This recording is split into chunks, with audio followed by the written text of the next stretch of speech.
잠자리에서 듣는 옛 이야기 밤동화 TV입니다. 오늘 첫 번째로 들려드릴 이야기는 힘든 환경에서 꿋꿋하게 사는 효심 깊은 며느리와 어느 의리 있는 호랑이의 이야기입니다. 며느리의 효심은 호랑이뿐만 아니라 원님과 마을 사람들 모두를 감복시켰지요.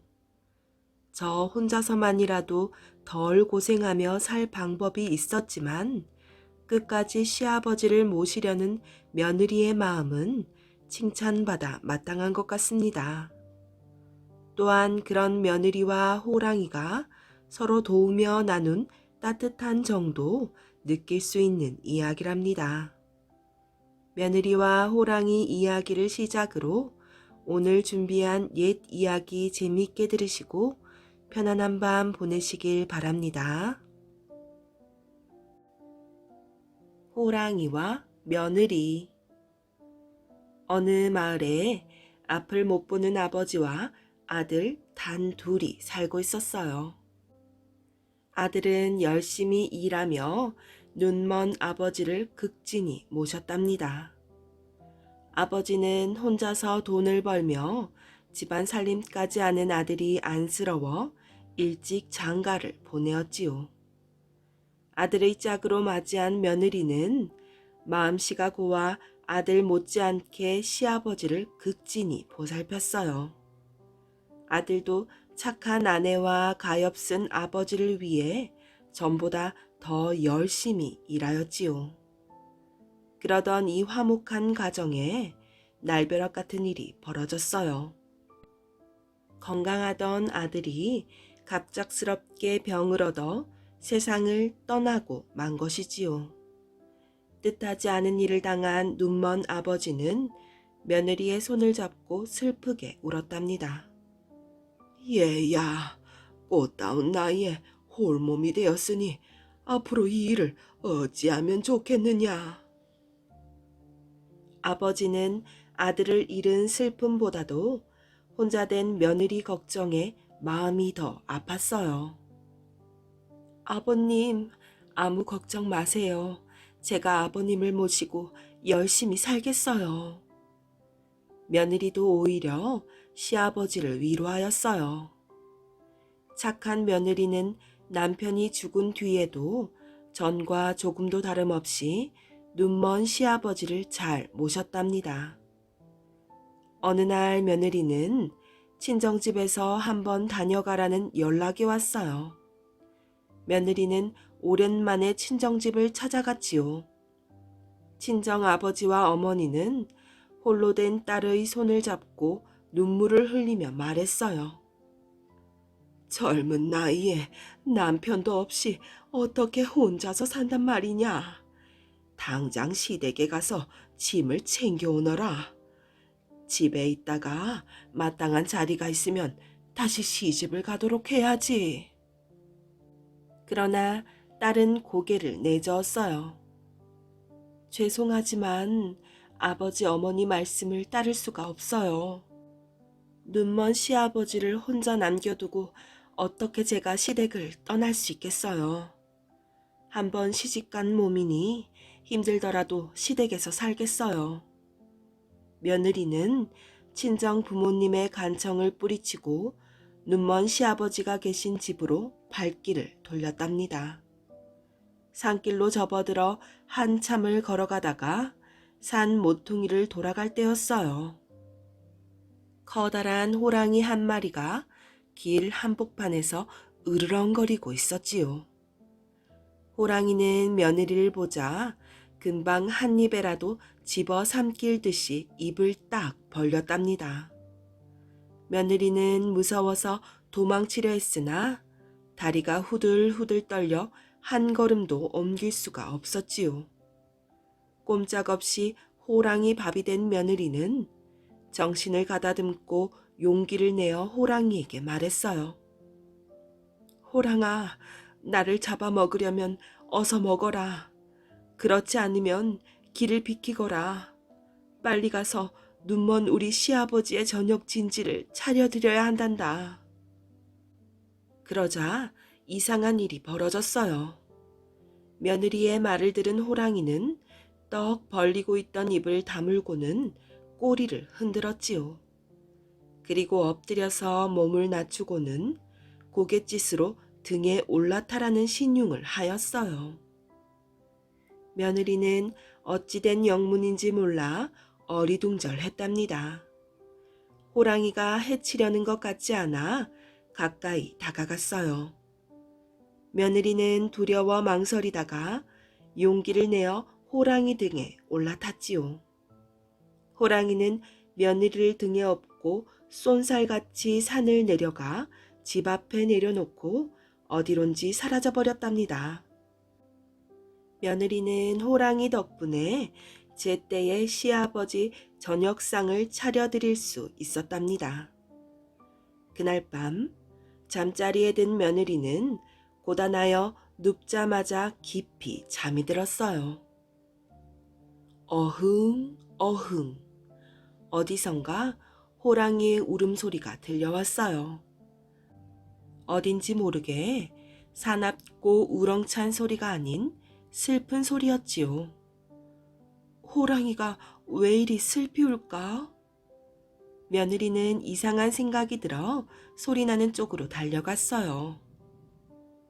그곳에는 호랑이 한 마리가 마을 사람들이 파놓은 함정에 빠져 울고 있었지요.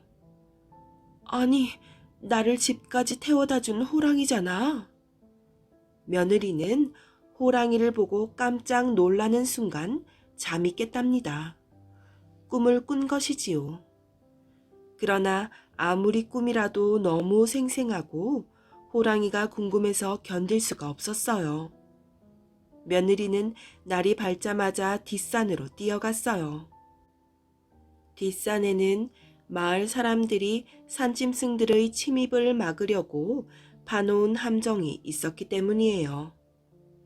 며느리가 함정을 자세히 들여다보니 자기를 태워다 준 그 호랑이였지요. 정말 호랑이가 빠졌잖아. 호랑이는 며느리를 올려다보며 살려달라고 애원하듯이 슬피 울었답니다. 호랑아, 조금만 기다려. 내가 구해줄게.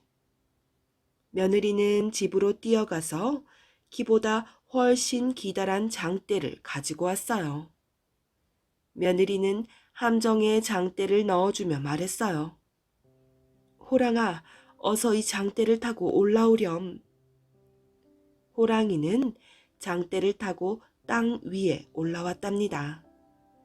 호랑이는 고맙다는 듯이 꼬리를 흔들며 머리털로 며느리의 몸을 살짝 스치고는 그 길로 산속으로 들어가 버렸어요.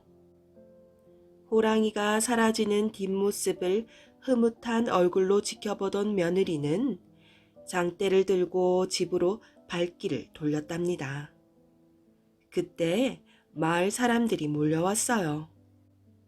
아니, 장님댁 며느님이 이른 새벽에 웬일이시오? 저 다름이 아니라 며느리가 우물쭈물하는 사이에 마을 사람 하나가 함정 안을 들여다보고 소리쳤어요. 호랑이가 없어졌다. 호랑이가 없어졌다고? 어제 분명히 호랑이 울음소리를 들었는데 무슨 소리야? 마을 사람들의 눈은 일제히 장대를 들고 있는 며느리에게 쏠렸어요. 장대를 들고 있는 걸 보니 새댁이 수상하오. 새댁이 장대를 함정에 넣어 호랑이를 도망치게 했지요. 사실대로 말해보시오. 한 젊은이가 며느리를 노려보며 윽박질렀어요. 며느리는 차마 마을 사람들을 속일 수가 없어 사실대로 털어놓았답니다. 실은 제가 호랑이를 놓아주었어요. 허허, 다 잡은 호랑이를 놓아주다니 나 참 어이가 없군. 어서 관가에 가서 알립시다. 사람을 해치는 못된 호랑이를 놓아준 걸 감추었다가 이 다음에 사고가 생기면 더 큰 벌을 받을 것 아니오. 마을 사람들은 의논 끝에 며느리를 관가에 고발했어요. 원님도 며느리를 당장 잡아들이라고 명령했지요. 포졸들에게 포박되어 끌려간 며느리는 원님 앞에 꿇어앉았어요. 너는 어찌하여 사람을 해치는 사나운 호랑이를 놓아주었느냐? 사실대로 고하여라. 원님의 불같은 호령에 며느리는 숨김없이 차근차근 이야기했답니다. 저는 마을 어른들이 파놓은 함정에 빠진 호랑이를 놓아준 죄인이 확실합니다. 하지만 저는 호랑이의 은혜를 잊지 못해 놓아주었습니다. 저를 잡아먹으려던 호랑이는 제가 눈먼 시아버지의 저녁상을 빨리 차려야 한다고 말하자 저를 등에다 태워 집까지 데려다준 착한 호랑이입니다. 뭐라고? 호랑이가 너를 등에 태워 집까지 데려다 주었단 말이더냐? 예, 그렇습니다. 원님은 믿어지지 않는 듯 잠시 고개를 갸웃거렸어요. 그러더니 며느리에게 명령했지요. 좋다. 그럼 집으로 돌아가서 그 호랑이를 타고 다시 나에게 오도록 하거라. 내가 말한 대로 한다면 너의 죄를 면해주겠노라.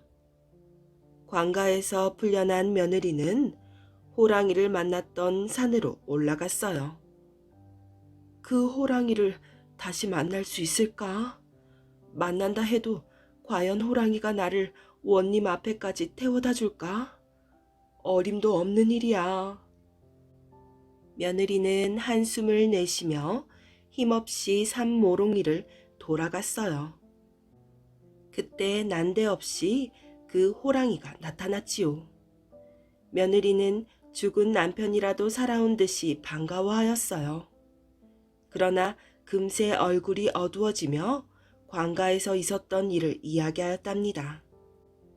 원님이 너를 타고 와야 벌을 주지 않는다는데 이 일을 어찌하면 좋겠니?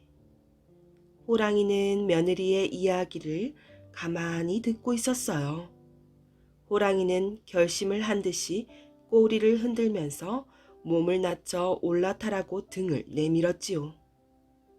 호랑아, 다시 한번 생각해봐. 붙잡히면 어찌하려고 그래. 위험을 무릅쓰고 정말 관가로 가겠다는 거야? 막상 호랑이가 등을 내밀자 며느리는 걱정이 되어 망설여졌어요. 호랑이는 계속 고갯짓을 하며 등에 올라타라는 신용을 하였지요. 며느리가 등에 올라타자마자 호랑이는 마을을 지나 관가로 바람같이 달려갔답니다. 아니, 호랑이가 사람을 태우고 오잖아. 사람들은 놀라서 소리쳤어요. 호랑이를 타고 온 며느리를 본 원님도 깜짝 놀랐지요. 신기한 듯이 구경하는 사람이 있는가 하면 무서워서 숨는 사람도 있었답니다. 너의 말이 모두 옳다는 게 밝혀졌구나. 호랑이 같은 짐승도 너의 효성을 알아주는데 고을의 원님이 내가 모른다면 말이 안 되지. 너의 효성을 널리 알려 많은 사람들이 본받도록 하겠다. 호랑이는 며느리를 내려놓고 쏜살같이 달아났어요. 원님을 비롯하여 지켜보던 사람들은 호랑이가 사라질 때까지 조용히 지켜보고 있었지요. 활과 창을 든 많은 병졸들이 관가의 문을 지키고 있었지만 아무도 호랑이를 잡으려고 하지 않았어요. 오히려 배웅이라도 하듯이 꼿꼿이 서서 호랑이의 뒷모습이 사라질 때까지 바라보고 있었지요.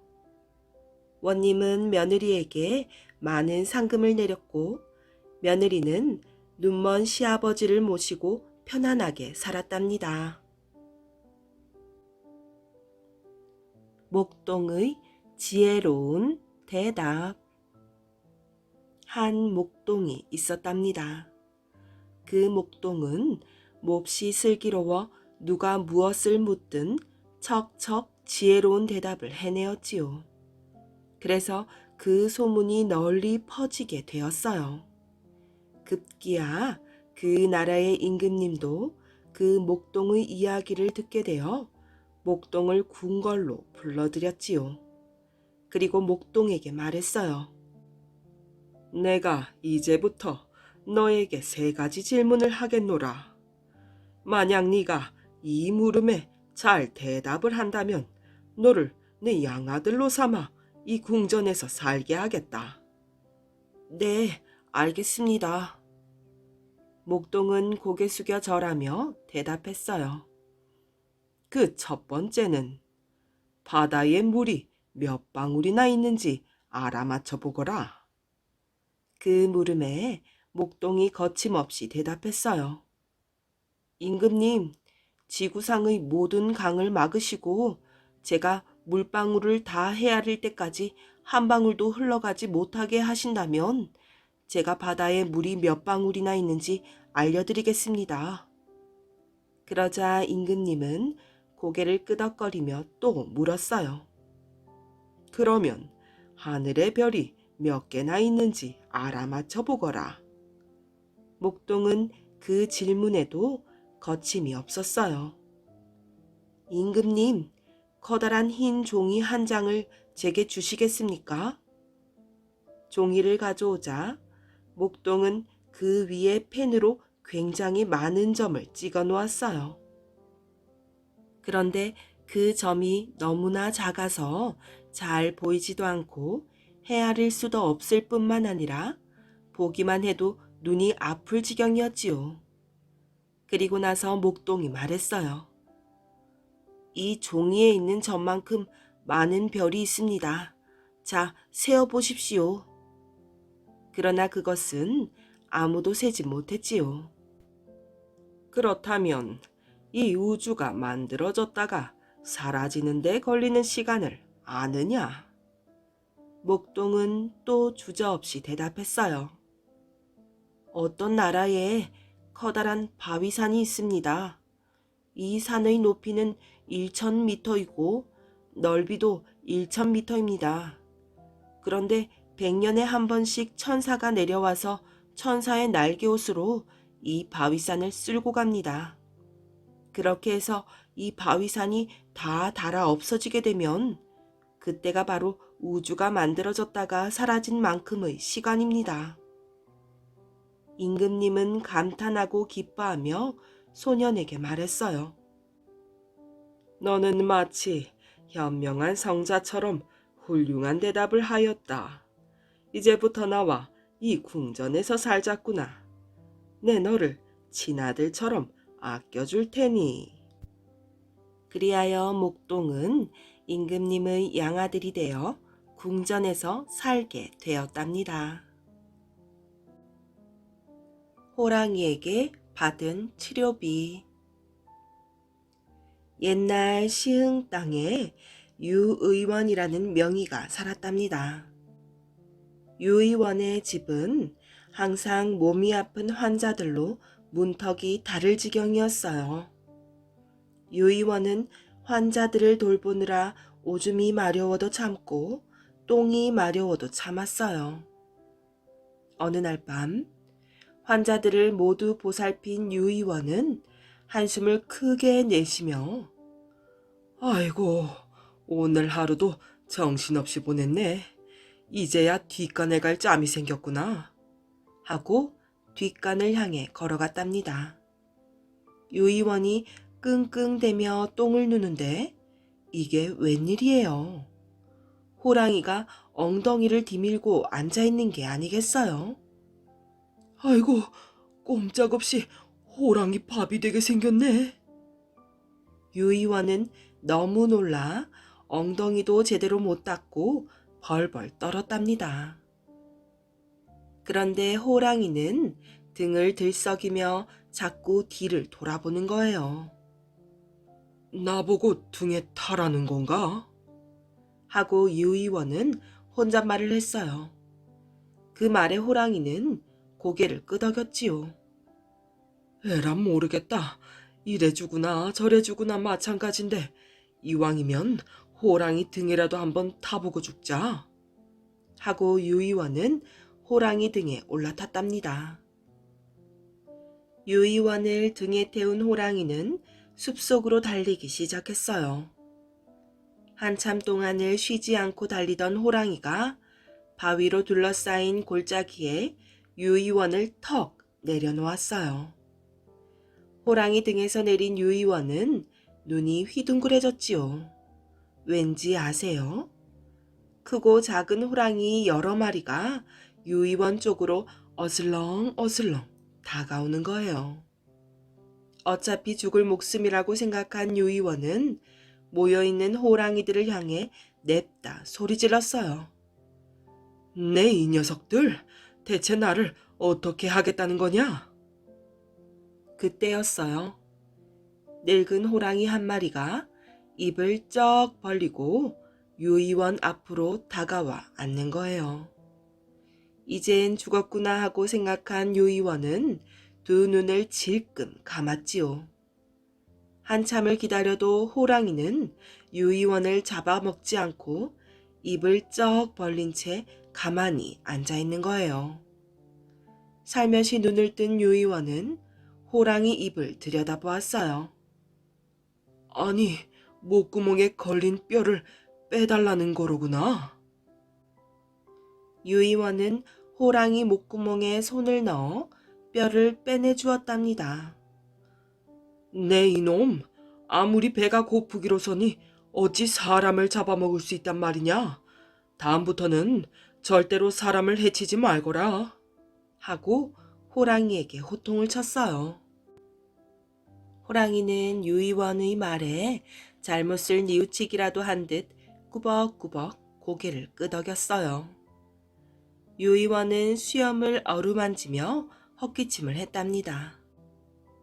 어흠, 내가 너희 할아버지의 병을 고쳤으니 치료비를 내거라.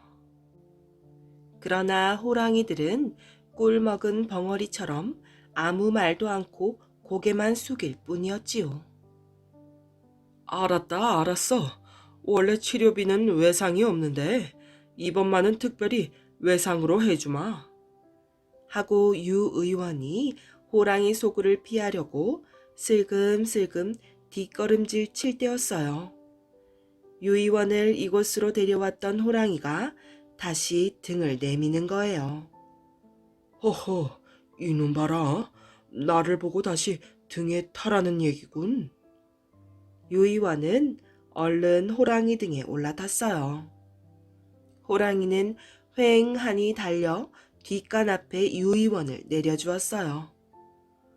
아휴, 어쨌든 목숨을 건져서 다행이야. 유 의원은 속으로 킥킥 웃으며 방으로 들어가려고 하였어요. 갑자기 호랑이가 유 의원의 발 뒤꿈치를 깨무는 거예요. 화들짝 놀란 유 의원이 몸을 움찔하며 좀 전에 내가 말하지 않았느냐. 치료비는 나중에 갚아도 된다고. 하고 소리쳤어요. 그러고는 다시 방으로 들어가려고 하는데 호랑이가 또 발 뒤꿈치를 깨무는 거예요. 알았다, 알았어. 까짓것 치료비 받은 셈치마. 그러니 어서 썩 물러가거라. 그때였어요. 갑자기 호랑이가 어흥하며 유 의원의 바짓가랑이를 잡아 끌었지요. 그리고는 헛간으로 데려가 유 의원을 내려놓고는 어디론가 사라져버렸어요. 너무 놀란 나머지 유 의원은 정신을 잃고 말았답니다. 다음날 아침 유 의원이 정신을 차리고 부시시 일어났어요. 그런데 이게 웬일이지요? 헛간 한 구석에서 황금 덩어리가 번쩍번쩍 빛을 내고 있는 거예요. 호랑이 녀석이 내게 치료비를 주려고 황금을 갖다 놓은 거로군. 그 뒤 유이원은 그 황금을 팔아 가난한 사람들에게 골고루 나눠주었답니다. 세 가지 문제. 옛날 어느 시골 마을에 아주 영특한 소년이 살았답니다. 어려서부터 재주가 뛰어났을 뿐 아니라 남달리 의지도 굳은 아이였어요. 그리고 새로운 일에 도전해보고자 하는 모험심도 강했지요. 서당 훈장님이 하나를 가르쳐주면 열을 깨우쳐 실력이 자기 또래의 서당 친구들보다 훨씬 앞섰답니다. 어느 날 아이는 마을의 벽에 나붙은 방을 보았어요. 오랜만에 나라에서 과거 시험을 본다는 것이었지요. 오호라, 과거 시험이구나. 내 실력을 가늠해 볼 수 있는 좋은 기회가 왔어. 아이의 가슴은 크게 뛰었답니다. 비록 낙방을 하더라도 이번에 과거를 보고 싶었어요. 아니, 과거에 당당하게 장원급제하여 어사화를 꽂고 말에 올라타서 금이 환영하고 싶었지요. 좋아, 이번에 어떻게 해서든지 과거를 보리라. 그리하여 가문을 빛내고 이 나라의 훌륭한 벼슬아치가 되어야지. 마음을 정한 아이는 즉시 아버지 앞에 나아가서 무릎을 꿇고 말했어요. 아버님께 여쭐 말씀이 있습니다. 그래, 무슨 말이더냐? 나라에서 과거를 본다는 방을 보셨는지요? 그럼 보았지. 소자도 과거를 보고 싶습니다. 허락해 주십시오. 아버지는 깜짝 놀랐어요.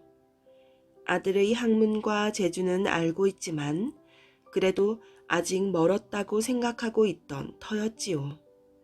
게다가 나이도 너무나 어렸어요. 아들이 아직은 그런 큰 일을 해낼 수 없을 게야. 아이는 지그시 눈을 감으신 아버지의 얼굴을 똑바로 쳐다보고 있었어요. 아버님, 허락해 주십시오. 아이의 목소리는 간절했어요. 한참 후에 눈을 뜬 아버지는 말했지요. 이렇게 하도록 하자꾸나. 내가 내는 3가지 문제를 알아맞히면 과거를 보게 해주마. 아이의 얼굴이 기쁨으로 환해졌어요.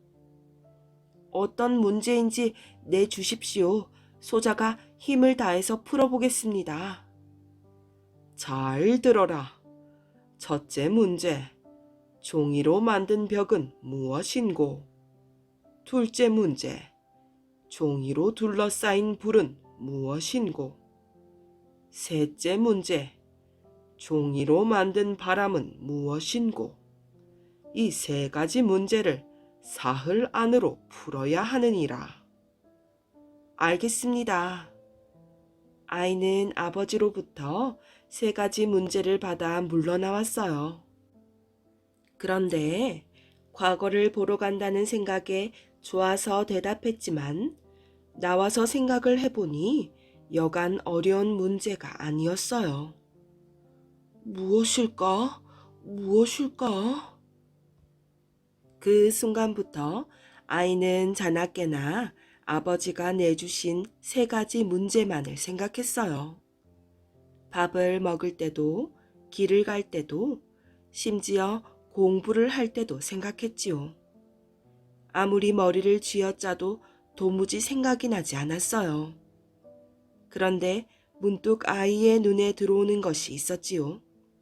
그것은 창호지를 바른 문이었어요. 아이는 기쁜 나머지 손뼉을 치면서 소리쳤어요. 옳지, 저것이로구나. 종이로 만든 벽이란 창호지를 바른 문이야. 문은 바람을 막는 벽과 같지 않은가? 풀었다, 풀었어. 그러나 한 문제를 풀었다고 기뻐할 일이 아니었어요. 아직 2 문제가 남아 있었으니까요. 그날 밤에도 아이는 밤이 깊도록 2가지 문제를 풀기 위해 골똘히 생각하다가 깜빡 잠이 들었지요. 그 사이에 아이는 꿈을 꾸었어요. 동네 아이들이 손에 등불을 들고 노래하는 꿈이었지요. 아이는 잠자리에서 벌떡 일어나며 외쳤어요. 맞아, 등불리로구나. 종이로 둘러싸인 불은 등불을 말하는 거야. 등을 만들 때는 살을 만들어 얹고 그 위에다가 종이를 바르잖아. 그 안에 등잔불이나 촛불을 켜면 영락없이 종이로 둘러싸인 불이 아니고 뭐겠어. 됐어. 아이는 너무나 기뻐서 잠이 다 달아나 버렸어요. 이제 한 문제만 더 풀면 돼. 그런데 셋째 문제는 얼른 풀리지가 않았어요. 날짜는 흘러 아버지와 약속한 사흘째 날이 되었답니다. 오늘까지 셋째 문제를 풀지 못하면 안 될 텐데. 서당에 가서 책을 펼쳐놓고 앉아있지만 훈장님의 말씀이 귀에 들어올 리가 없었지요. 종이로 만든 바람이 무엇이란 말인가? 아이의 눈은 훈장님의 얼굴을 바라보고 있었지만 머릿속에는 종이로 만든 바람이 무엇인지를 알아내고자 하는 생각뿐이었어요. 한여름이었기 때문에 더위를 못 이긴 훈장님은 공부를 가르치는 중에도 부채질을 계속하고 있었지요. 부채? 부채는 종이로 만들었으니 부채로 일으키는 바람이야말로 종이로 만드는 바람이 아니고 뭐겠어요. 수업이 끝나자마자 아이는 바람처럼 빠르게 달려서 집으로 갔답니다. 아버님께서 내주신 3가지 문제를 모두 풀었습니다. 아버지는 아들의 말을 듣고 눈이 커졌어요. 아들의 말대로 3문제를 모두 바르게 풀었다면 과거 시험을 보게 해도 되리라 여겼지요. 말해 보려무나. 첫째, 종이로 만든 벽은 창호지를 바른 문이고, 둘째, 종이로 둘러싸인 불이란 등불이며, 마지막으로 종이로 만든 바람이란 부채바람입니다. 아버지는 아들이 대견스러웠어요. 허허, 잘 풀었구나. 기특하다. 과거 시험을 봐도 좋다. 그러나 내가 언제나 걱정스러운 것은 어린 나이에 지나치게 앞서가는 너의 재주이니라. 남을 나보다 낫게 여기는 겸손한 마음을 항상 잃지 말거라. 네, 명심하겠습니다. 이렇게 하여 과거를 보게 된 소녀는 어린 나이에 당당히 장원급제를 했답니다. 머리에 어사화를 꽂고 집에 돌아온 소녀는 늘 겸손한 태도로 백성들의 존경을 받는 훌륭한 관리가 되었답니다. 용서받지 못한 원술. 이 세상에 남자로 태어나서 구차하게 살지 않겠다고 하였거늘 내 어찌 살아서 아버지를 뵙겠는가. 원술이 말을 달려 적진으로 돌격하려 하자 그의 부관인 담릉이 앞을 가로막아 말 고삐를 잡고 놓아주지 않았답니다. 원술은 결국 적진으로 돌격하지 못하였지요. 이때 원술이 부관에게 한 말이랍니다. 원술은 삼국 통일을 이룩한 신라의 장군 김유신의 아들이에요. 원술은 신라와 당나라와의 싸움에 비장으로 출전하였지요. 그러니까 정식 군인은 아니었답니다. 신라가 당나라의 도움으로 고구려를 멸망시키자 당나라는 평양에 안동 도호부를 두어 그곳을 당나라 장수인 서린귀에게 맡겼지요. 이렇게 되자 신라는 당나라와의 사이가 나쁘게 되었어요. 신라는 삼국을 통일하려고 두 나라의 옛 땅을 애워싸고 당나라와 여러 해 동안 싸웠답니다.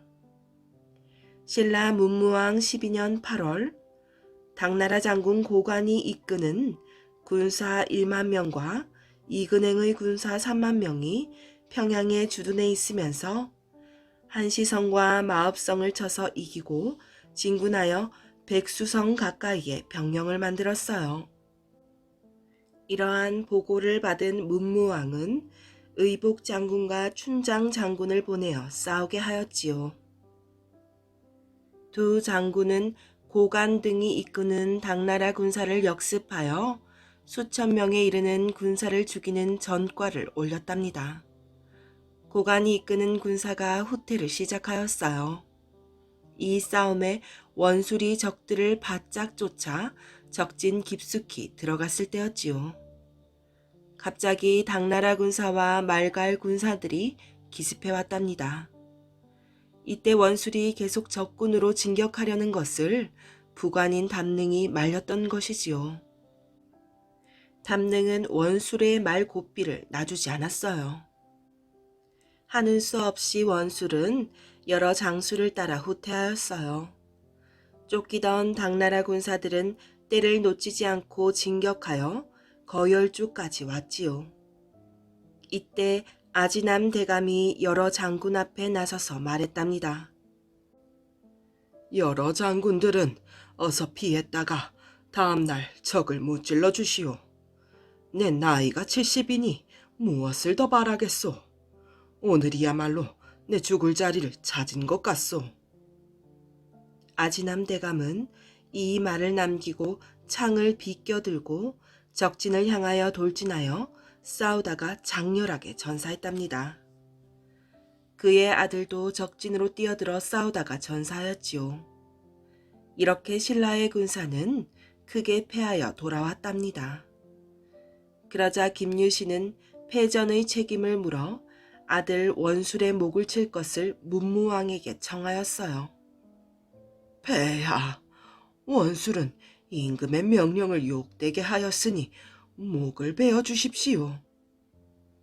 원술은 정식군인이 아니고 비장이니 그에게 무거운 형배를 내릴 수는 없소. 문무왕은 원술을 용서해 주었어요. 원술은 아버지 김유신을 만나지도 못하고 그 길로 시골로 가서 숨어버렸답니다.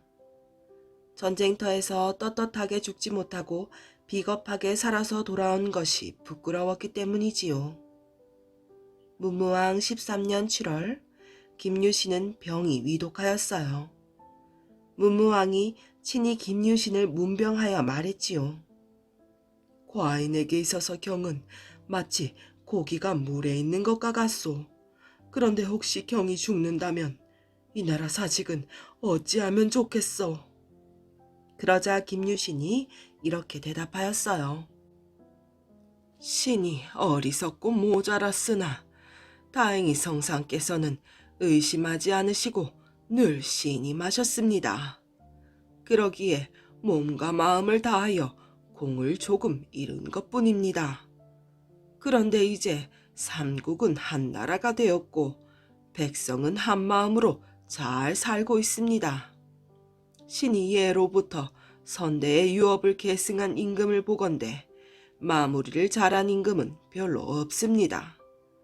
삼가 원하옵건대 전하께서 조정을 잘 다스리고 백성을 잘 이끌어 주신다면 신은 죽어도 유감이 없겠습니다. 그게 무슨 말인가? 문무왕은 김유신의 죽음을 아까워했지만 김유신은 79살에 세상을 떠났답니다. 아버지가 세상을 떴다는 소식을 들은 원술은 집으로 달려갔지요. 어머니, 저 왔습니다. 원술은 눈물을 흘리며 대문을 두드렸어요. 그런데 문이 열리지 않았지요. 원술의 어머니가 문을 열어주지 않았던 것이에요. 원술의 어머니 지소 부인은 태종 무열왕의 셋째 딸이었어요. 지소 부인은 아들에게 일렀지요. 여자는 시집 가기 전에 부모님을 따르고 시집 가서는 남편을 따르고 남편이 죽어서 아들을 따른다는 세 가지 의의가 있다. 이에 마땅히 아들을 따라야 하겠으나 네가 돌아가신 아버지의 아들 노릇을 못하였는데 내가 어찌 네 어미가 되겠느냐. 지소 부인은 끝내 만나주지 않았답니다. 원술은 대문 앞에서 오랫동안 통곡하였어요. 지소 부인은 끝내 마음을 돌리지 않았지요. 내가 용기가 부족하여 이 지경까지 오고 말았구나. 원술은 깊이 탄식하며 다시 발걸음을 돌이켜 태백산으로 들어가 숨었어요. 그런 일이 있은 2년 뒤 문무왕 15년 때였어요. 당나라 군사가 다시 매초성을 공격해왔지요. 매초성이란 지금의 양주지방이랍니다. 이때 원술은 지난날의 부끄러움을 씻으려고 전쟁터로 달려갔어요. 그러고는 죽음을 두려워하지 않고 힘껏 싸워 큰 공을 세웠지요. 나라에서는 그의 공을 높이 칭찬하고 벼슬을 내렸답니다. 하지만 부모에게 용서받지 못한 원술은 죽을 때까지 벼슬을 하지 않았답니다. 먹으면 죽는 감. 하늘 전 따지 거물 현두를 황 지부집주. 순돌이는 또박또박 천자문을 처음부터 끝까지 다 외웠어요. 우와, 순돌이 대단하다. 서당 아이들이 모두 놀라 외쳤어요. 참 잘했다. 이제 천자문을 다 떼었구나. 훈장님은 흐뭇한 얼굴로 칭찬을 해주었어요. 그 바람에 순돌이는 저절로 어깨가 으쓱으쓱해졌답니다. 빨리 집에 가서 어머니 아버지께 자랑해야지. 가만히 있어도 그저 엉덩이가 들썩거렸어요. 아이고, 모두 훈장님 덕분입니다요. 별것 아니지만 이거 좀 드세요. 다음날 순돌이 어머니는 발갛게 익은 감을 한 바구니나 훈장님께 갖다 드렸어요. 허허, 그야 순돌이가 워낙 영특해서 그런 게지요. 아흠. 훈장님은 점잖게 수염을 쓰다듬으며 말했어요. 하지만 속으론 한없이 기뻤어요. 원래 감을 무지무지 좋아했거든요.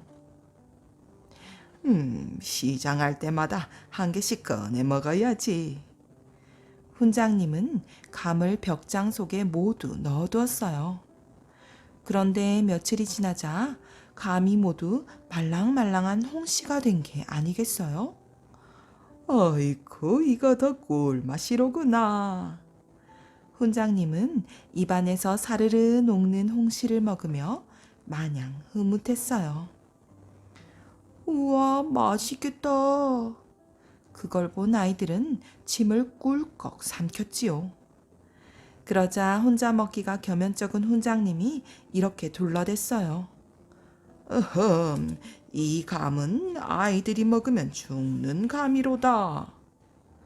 며칠 뒤 훈장님이 건넌 마을 환갑잔치에 가게 되었어요. 금방 다녀올 테니 열심히 공부하고 있거라. 알았느냐? 네, 훈장님. 아이들은 자리에 앉아 열심히 글을 읽었어요.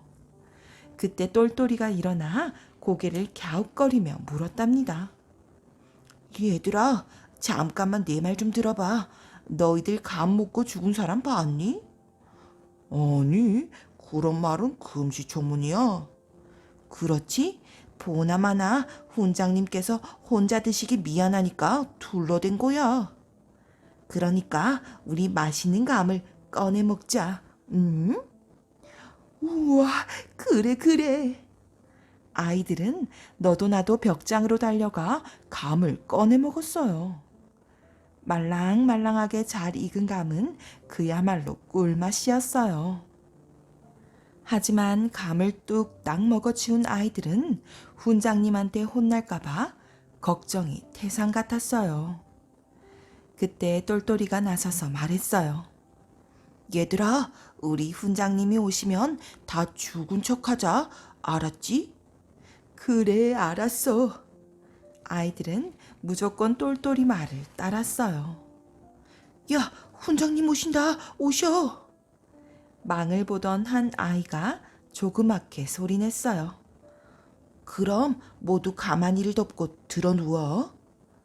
똘똘이가 소곤소곤 말했어요. 훈장님이 아끼는 벼루를 냅다 바닥에다 내던졌지요. 아니 똘똘아, 멀쩡한 벼루는 왜 부수니? 아이들은 눈을 동그랗게 뜨고 물었어요. 가만히 두고 보렴. 똘똘이는 빙긋 웃으며 얼른 가만히를 덮고 드러누웠어요. 서당으로 돌아온 훈장님은 방안을 보더니 호통을 쳤어요. 아니 이놈들, 대체 이게 무슨 짓이냐? 그러자 똘똘이가 쭈삣쭈삣 일어나 말했어요. 저 장난을 치다가 그만 훈장님이 아끼시는 벼루를 깨뜨렸어요. 혼날을 생각하니 그저 눈앞이 캄캄하고 죽고만 싶어서 이렇게 감을 꺼내 먹고 죽을 때만 기다리고 있답니다. 뭐라고? 허허, 그거 참. 훈장님은 할 말을 잃고 입맛만 쩝쩝 다시더니 곧 빙그레 웃으며 말했어요. 알았으니 어서들 일어나거라. 그제서야 아이들은 허둥지둥 일어나 방을 치우고 공부를 했답니다. 병아리 값을 갚은 농부. 옛날 어느 마을에 욕심쟁이 부자 영감이 살고 있었어요. 이 마을 저 마을에 넓디 넓은 땅을 많이도 가지고 있었지요. 그런데도 얼마나 욕심이 많은지 다른 사람들이 가진 것을 보면 어떻게든지 빼앗으려고 했어요. 부자 영감은 제 손으로 일을 하지 않았어요.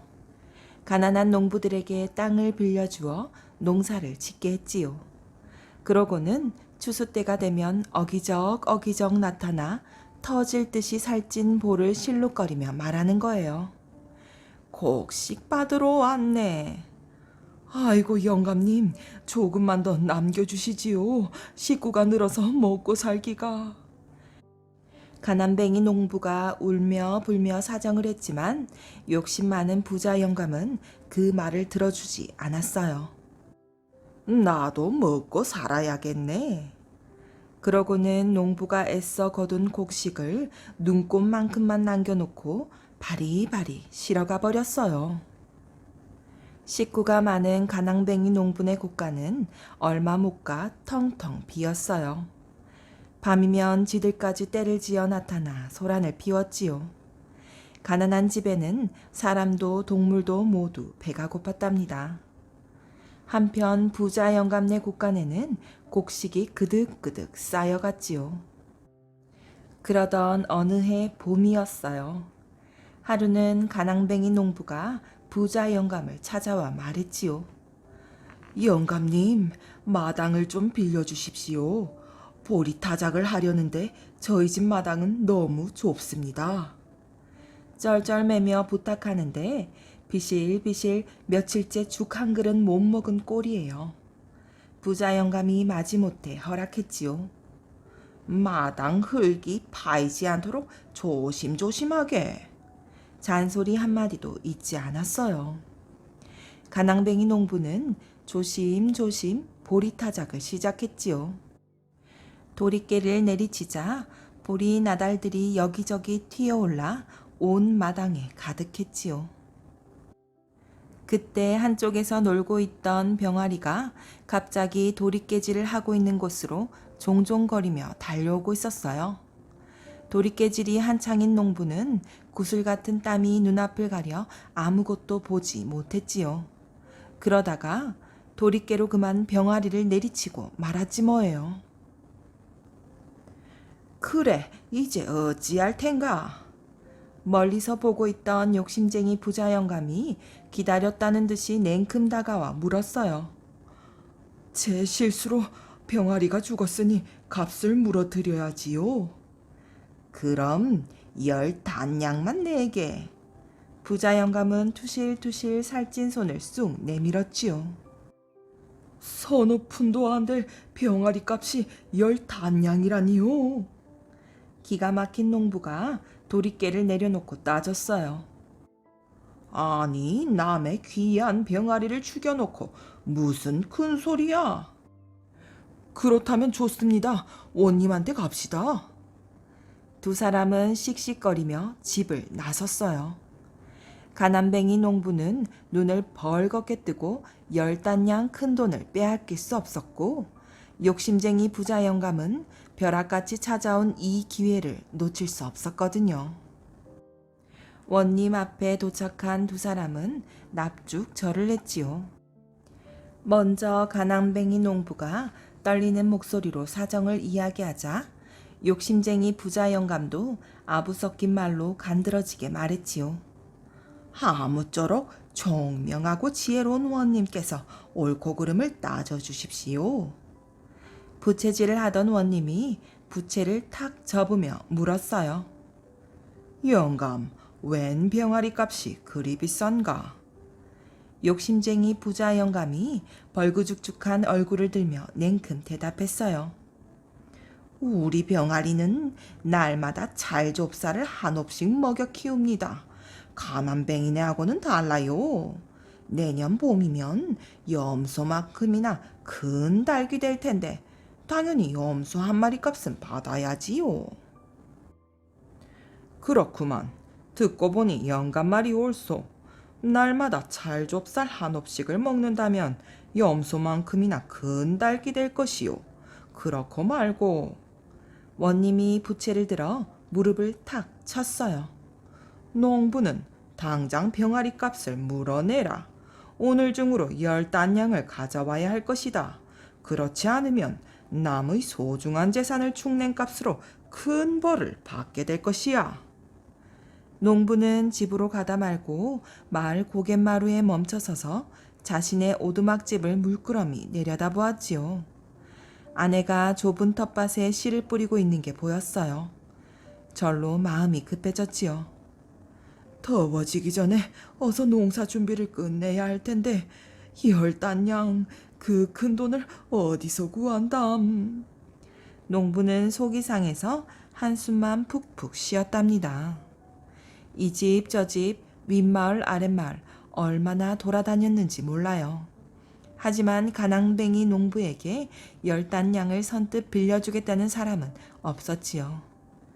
가물가물 날도 저물어 가는데 말이에요. 집으로 돌아온 농부는 참았던 울음포를 터뜨렸어요.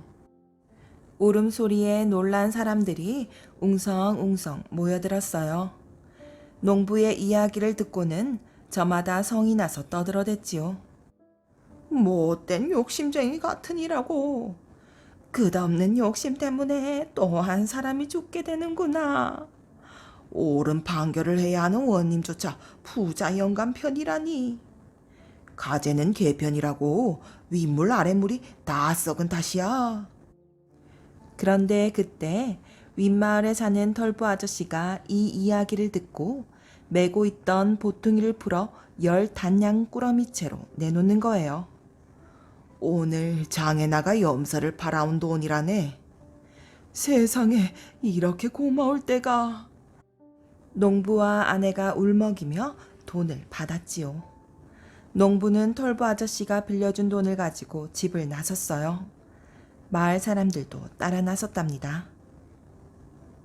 하얀 저녁달이 뜰 무렵에야 농부는 원님 앞에 섰어요. 농부는 납죽절을 하고는 돈꾸러미를 부자 영감에게 건네었지요. 그 광경을 보던 원님이 다시 부자 영감에게 물었어요. 병아리한테 날마다 찰좁쌀 한 옵씩을 먹인다면 내년 봄까지는 얼마나 들겠는가? 그야 한 섬가옷은 되겠지요. 그렇다면 영감은 농부 덕에 찰좁쌀 한 섬가옷을 번 섬이 되겠구나. 그게 다 병아리를 죽인 농부 덕이니 그 찰좁쌀 한 섬가옷 값을 농부에게 주도록 하여라. 욕심쟁이 부자 영감은 어리둥절해졌어요. 두 눈만 껌뻑거렸거든요. 곰곰 생각해보니 그 말도 옳아요. 부자 영감은 피둥피둥 살찐 손을 파르르 떨며 열 단량을 고스란히 내놓고 말았지요. 욕심쟁이 부자 영감은 어떻게 되었을까요? 헬금헬금 동네 사람들의 눈치를 살피다가 살금살금 사람들 틈을 빠져나올 수밖에요. 그러고는 신을 벗고 들고 걸음아 날 살려라 도망치고 말았대요. 효자 만든 금반지. 옛날 어느 곳에 한 과수댁이 아들 삼형제를 두고 살았답니다. 젊어서 남편을 여의고 혼자 몸으로 뼈가 휘도록 일해서 아들 삼형제를 다 반듯하게 키웠지요. 그렇게 키워가지고 장가를 보내 며느리도 보았답니다. 며느리 셋을 보고 손자 손녀까지 보는 동안에 나이를 먹고 기운은 빠졌지요. 이렇게 되니 아들과 며느리가 점점 어머니를 괄시하기 시작했어요. 이리저리 내돌리고 밥도 제대로 주지 않았지요. 늙어진 몸에 먹을 것도 제대로 먹지 못하였으니 그만 병이 나고 말았지요. 그러니 아들 며느리의 괄시는 더욱 심해졌어요. 과수댁을 더욱 박대하다가 나중에는 아예 혼자 내버려 두고 삼형제가 다 세간을 나가버렸어요. 이래서 어머니는 혼자 남게 되었지요. 참 신세가 처량하게 되었답니다. 병든 몸으로 혼자서 어찌저찌 보리죽이나 끓여 먹으면서 겨우겨우 목숨만 부지하고 사는 거였어요. 아들 며느리라고 있는 것은 코빼기도 베지 않고 보름 만에 한 번, 한 달 만에 한 번, 그저 죽었나 살았나 빗쭉 들여다보고는 가버리는 게 다였거든요. 그러던 어느 날 한 스님이 동양을 왔지요. 사는 꼴이야 말이 아니지만은 이렇게라도 목숨 부지하고 사는 것이 다 부처님 덕이라는 생각에 엉금엉금 기다시피 나가 보리쌀 남은 것 한 대박을 퍼주었어요. 그랬더니 스님이 혀를 끌끌 차면서 물었지요. 그런 몸으로 어찌 혼자 사십니까? 자제들은 없으십니까? 아들 며느리 삼형제가 있습니다마는 저희들 살기 바쁜데 이 늙은 것 돌볼 틈이나 있겠어요. 나야 이렇게 사는 게 도리어 편하답니다. 그 말을 듣고 스님이 한참 동안 궁리를 하더니 바랑에서 금반지 하나를 꺼내 주었어요. 번쩍번쩍 빛이 나는 게 제법 값이 나가는 반지인 듯한데 그걸 내주며 이것은 저 건넌 마을 장자댁에서 시주받은 물건이온데 병을 고칠 방도가 여기에 있는 듯하니 사양 말고 받으십시오. 받아서 꼭 손가락에 끼고 계셔야 합니다. 라고 말하거든요. 받지 않으려고 해도 억지로 맡기고 가버리니 어떻게 하겠어요?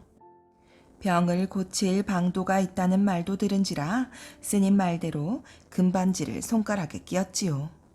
그러고 나서 한 며칠이 지났는데 하루는 큰아들 내외가 찾아왔어요. 죽었는지 살았는지 보려고 왔겠지요. 그런데 어머니 손가락에 못 보던 반지가 있는 걸 보고는 이놈의 큰아들 내외가 그만 눈이 훤해졌어요. 아니, 어머니 돌아가시면 저게 우리 차지 돼야지 아우들 차지가 돼서는 안 되지. 이렇게 생각하고는 어머니를 대접하는 자세가 싹 달라졌답니다. 지금까지처럼 박대했다가는 금반지를 아우한테 뺏길 수도 있다는 생각에 내외가 달려들어 팔다리를 주무르다 방에 불을 덮겠대다 음식 장만을 하다 이러고 난리가 났어요. 그 뒤 둘째 내가 와서 보고는 금반지에 마음이 쏠리니까 또 대접이 극진하였지요. 막내 아들 내외도 마찬가지였답니다. 삼형제가 하루아침에 아주 효자 효부가 되었어요. 보름 만에 한 달 만에 얼굴이나 빗쭉 내밀던 것이 이제는 하루도 거르지 않고 날마다 찾아와서는 수선을 떠는 거예요. 이제까지 혼자서 죽지 못해 살다가 갑자기 삼형제 복량이 극진하니 살판이 났어요. 본래 어머니가 얻은 병이란 게 뭐겠어요. 자식에게 괄시받고 잘 얻어먹지 못해서 생긴 병이잖아요. 그런데 대접을 잘 받고 잘 먹으니 어떻게 되었겠어요. 병이 아주 씻은 듯이 낫답니다. 삼형제 속마음이야 어떻게든 어머니한테 잘 보여 금반지를 차지하려는 욕심뿐이었지만 어찌됐든 효자 효부 노릇이 극진하니 잘된 일이지요. 그래서 어머니는 죽을 때까지 호강하며 잘 살았답니다. 그렇게 잘 살다가 죽을 때는 금반지를 절에 시주했다네요. 스님한테 받은 것이니 스님한테 돌려준 건데 아들 며느리야 땅을 칠 노릇이지만 그놈의 반지 덕에 효자 효부 노릇을 한 셈이니 원통할 것도 없지 않겠어요?